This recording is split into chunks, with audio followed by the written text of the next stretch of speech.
Welcome back to Adnac Accent Coaching. I'm just reading 5 more minutes of this book.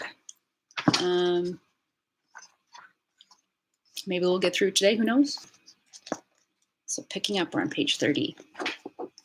Come on then, I said, pushing down on the pedal. Let's go. The first section was easy enough. Arguably, it was a bit like cheating then for me to take it, but it was also true enough that it was the bit I knew best.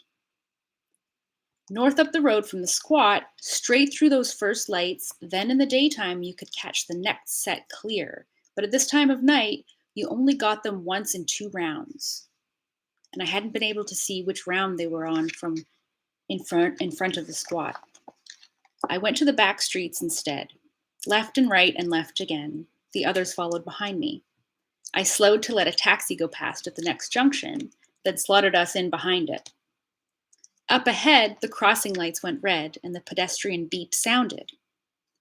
We all slowed further. This wasn't a long cycle. It should be fine.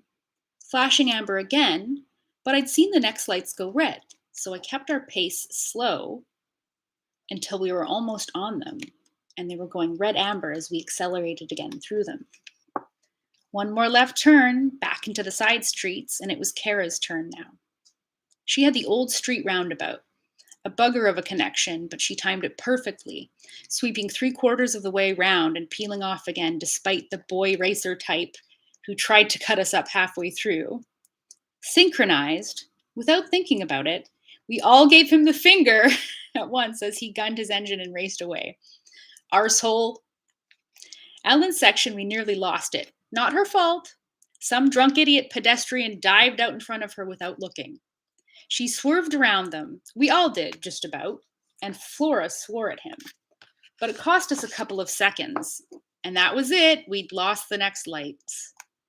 That one was always a close connection. I saw Ellen begin to panic and called out, "There's right up ahead, before the lights!" A right, but also a steady stream of traffic coming the other way, against us. We all slowed again to the point of wobbling, all desperately trying to stay aboard. Ellen found a gap in the traffic and shot across, Flora with her. I went for it, much closer than I really should have, and earned myself a justified hoot from the irate driver. Shit, I heard from behind me and looked back to see Kara, foot down, shaking her head. Go on, I'll catch you there. Would it still work with just the 3 of us? If 4 had started out? No way of finding out other than to keep going, to see it through. We dropped Kara, I said, once I'd caught the other 2 up. She says keep going. My turn, Flora said grimly. Come on then, last sprint. And suddenly everything was smooth, falling into place like molten gold. Like that moment when you're flying and nothing can stop you. Lights changed for us, I swear. At least twice I thought we'd had it, but then the 3 of us sailed serenely through, moving like a single entity. My bike seemed to thrum underneath me. Last corner, holding back the urge to rejoice already. Shit, that was Flora up ahead and my heart sank. A giant lorry was reversing, slowly and with much beeping. At this time of night, the neighbors would be steaming into the building site a few doors down from the squat, and blocking the entire road whilst doing so. We exchanged glances, slowed. It was moving, but too slow. We slowed further, almost to stopping as a tiny gap opened between lorry and curb, right over the wrong side of the road. I saw the tiny shift of Flora's weight in the saddle as she made up her mind. She dived across the road, pedals flying, skidded around the end of the lorry, and without letting myself think too much about it, I followed suit.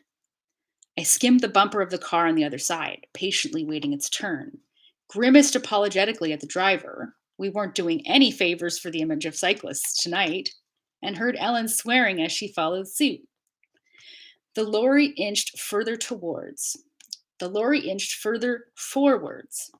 The car started moving just after Ellen cleared its bumper. I could see Kara already standing in the yard in front of the squat, jumping up and down. I was right on Flora's tail now, and she slewed left into the driveway of the squat, rode right up to the wall, and braked hard. She fell sideways onto it, and I followed straight after her, like we'd been riding Team Pursuit at some velodrome somewhere. Flora, me, Ellen. 1, 2, 3. I fell against the wall, hitting my shoulder hard, and my head rang like a bell. I felt everything that had been building up inside me drain away, the fizz in my fingers fizzing its way out through my skin, and somewhere? To the building? Did that even make sense? Okay, I'm going to finish it even though we have more than 5 minutes. So there's just a couple pages left. I unclipped my right foot and let it touch the floor, then my left, and collapsed over my handlebars. I felt unbelievably weary, far more than was in any way reasonable after what we'd just ridden. Behind me, I could hear Ellen's breath coming hard. Fantastic, Kara said. You did it. Sorry I dropped. Better dropped than squashed, I said, which was nearly what happened to me, so... That last bit around the lorry was amazing, Kara said. You all just appeared around the corner of it like, I don't know, fucking Valkyries or something. Furies, Ellen said. Riding for justice. Please tell me no one's murdered anyone, I said, which seemed funny enough to make me giggle out loud at myself. Do you think it's worked, though? Ellen asked the question we were all wondering. Flora sighed. Dunno. I guess we'll find out tomorrow. If there's any justice in this world, Kara said darkly. Well, if there is, I guess we tried to summon it, Flora said, and smiled at us all, looking more than exhausted herself. Thanks, all of you. I appreciate it. Whatever happened now, at least we'd tried. If it's worked, though, Kara said thoughtfully, if it's worked, what next? We looked around at each other, daring to be hopeful. I felt that spark in my fingers again, felt a smile creeping onto my face, saw the same expression on the others. Well, it's not like I haven't always known that bikes can change the fucking world.